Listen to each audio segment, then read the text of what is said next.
ان بیوقوفوں کی طرح ایمان لائیں تو رب کیا فرماتا ہے، اللہ کیا فرماتا ہے، سنیں جو حضور کے صحابہ پر بات کرے اس کے بارے میں رب کیا فرماتا ہے، اسے جواب میرا رب دیتا ہے۔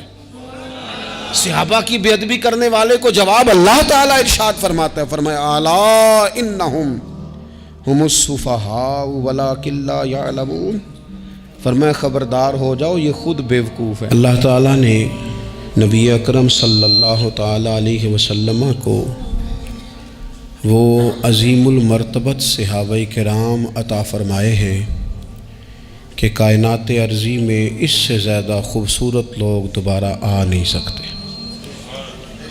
وہ جماعت صحابہ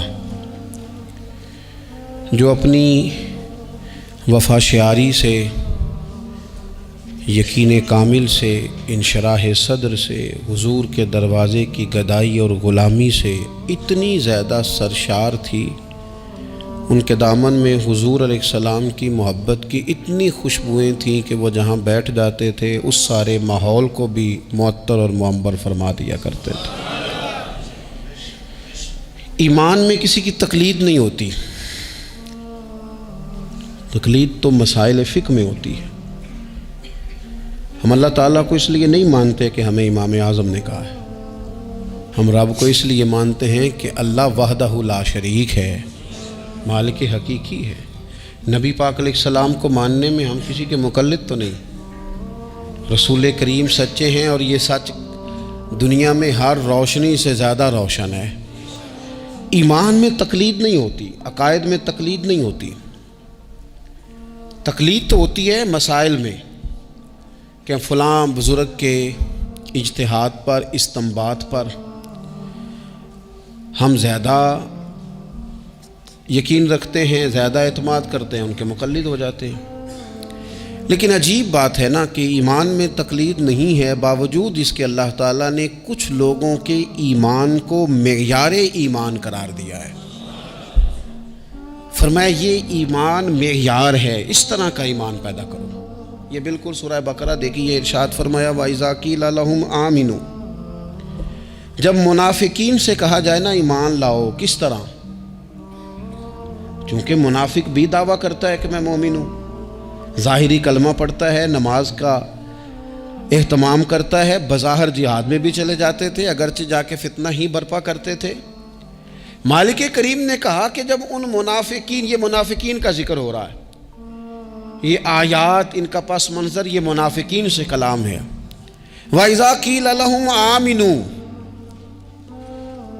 جب منافقین سے کہا جائے ایمان لاؤ، کما آمن الناس، جیسے یہ دوسرے لوگ ایمان لائے۔ یہ کون دوسرے لوگ؟ سیدنا صدیق اکبر، حضرت فاروق اعظم، حضرت عثمان غنی، سیدنا مولا علی علیہم رضوان۔ جس طرح یہ صحابہ ایمان لائے ہیں اس طرح کا ایمان لاؤ۔ ان کا ایمان یہ معیار ہے، یہ معیار ہے کہ ایمان اس طرح کا ہوتا ہے، یہ کسوٹی ہے، ذرا اس پر پرکھو، ان کی زندگی کے شب و روز کو دیکھو، پھر اس پر پرکھو، اس طرح ایمان لاؤ جس طرح یہ میرے محبوب کے صحابہ ایمان لائے ہیں۔ تو ان کا جواب بھلا کیا ہے؟ ان کا جواب بھلا کیا ہے؟ عقل کو تنقید سے فرصت نہیں۔ ان کا جواب کیا ہے؟ معاذ اللہ وہ جواب یہ دیتے ہیں، کہتے قالوا انؤمن کما آمن السفہاء، کیا ہم اس طرح ایمان لائیں جس طرح یہ بیوقوف ایمان لائے؟ ان کی نظر میں تو سارا مال قربان کر دینا معاذ اللہ بیوقوفی ہے۔ ان کی نظر میں تو چلتے کاروبار، جائیدادیں چھوڑ کے مکے سے مدینے چلے جانا یہ بیوقوفی ہے۔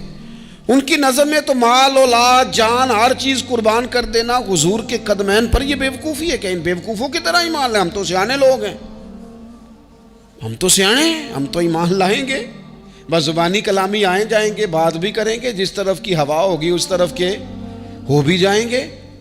یہ ان بیوقوفوں کی طرح ایمان لائیں؟ کیا کہا تھا کسی نے؟ اس نے کہا تھا کہ محبت کو ظالموں نے عبادت دیا قرار۔ کچھ ایسے نادان ہوتے ہیں جو اہل محبت کو دیوانہ کہتے ہیں، وہ کہتے ہیں یہ تو نادان ہے، اس طرح بھی کوئی کرتا ہے؟ ٹھیک ہے، ہم بھی کلمہ پڑھتے ہیں، مسلمان ہیں، تو ہمارے لہجوں میں وہ حسن نہیں ہوتا، ہمارے پیالوں میں وہ صفائی نہیں ہوتی، کہ جو خیرات آئے گی تو پھر وہ محفوظ رہ سکے گی، کائن بیوقوفوں کی طرح ایمان لائیں۔ تو رب کیا فرماتا ہے، اللہ کیا فرماتا ہے، سنیں جو حضور کے صحابہ پر بات کرے اس کے بارے میں رب کیا فرماتا ہے، اسے جواب میرا رب دیتا ہے۔ صحابہ کی بے ادبی کرنے والے کو جواب اللہ تعالیٰ ارشاد فرماتا ہے، فرمایا الا انہم ہم السفہاء ولکن لا یعلمون، فرمایا خبردار ہو جاؤ یہ خود بیوقوف ہے، لیکن بیوقوف کو پتہ نہیں ہوتا کہ میں بیوقوف ہوں۔ پاگل ہمیشہ کہتا ہے میں پاگل، فرمایا ولکن لا یعلمون، لیکن انہیں اس بات کا علم، انہیں پتہ کوئی نہیں ہے، یہ خود بیوقوف۔ مقدر سکندر کا دیکھو پیاس سے، یہ بیوقوف ہیں، کیوں کہ حضور کا دامن کرم بہ رہا ہے اور فیض یاب نہیں ہو سکے۔ جنہوں نے محبوب کریم کے دروازے سے خیر نہیں پائی، ان سے بڑا بھی کوئی بیوقوف ہوگا۔ مقدر سکندر کا دیکھو پیاس سے چلے جا رہے ہیں کنارے کنارے، دریا بہہ رہا ہے اور ساتھ ساتھ پیاسا چل رہا ہے۔ اللہ فرماتے بیوقوف لوگ ہیں جو حضور کے صحابہ پر زبان تان دراز کرتے۔ تو عزیز دوستو، ان لوگوں کا ایمان معیار ہے، ان لوگوں کا ایمان وہ ہمارے سامنے روشن نمونہ ہے جس کی بنیاد پر ہم نے اپنے ایمان کو، تیقن کو، شب و روز کو مرتب کرنا ہے اور ترتیب دینا ہے۔ صحابہ کرام کی جماعت ساری بڑی شانوں والی،